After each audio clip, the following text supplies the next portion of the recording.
Hi guys, so today I'm going to show you a raised treble front, or in US terms it's a raised double treble front. So the way this works is you insert your hook rather than the top of the stitch. I'm just going to show you without doing the stitch.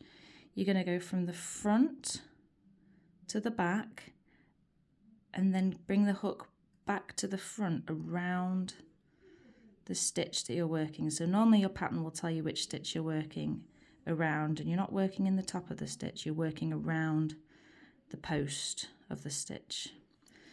So, and what this does is a great stitch for doing ribbing, textured pieces, the whole lot. So start like a normal treble, secure the yarn on your hook like so.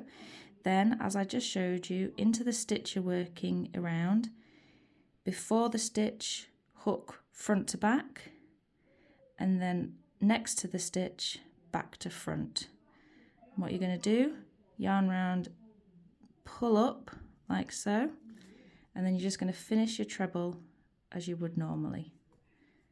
And can you see what that's done is made what looks like a very, very long stitch, and it's just a little bit bumpier than a regular treble. It's creating a nice little bit of texture, so I'll show you again.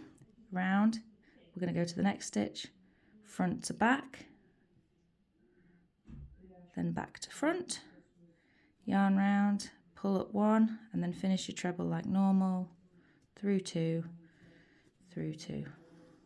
And there you have it, and I'll do it once more to show you.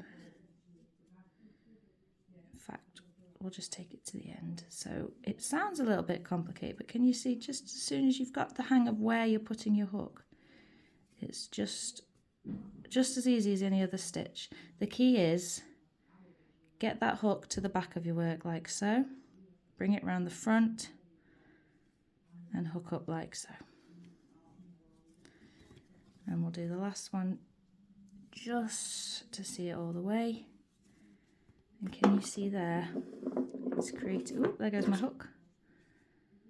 And the back of your work will look a little bit different to normal, just excuse my tail. Creates this texture. And there you have it. That is your raised treble front.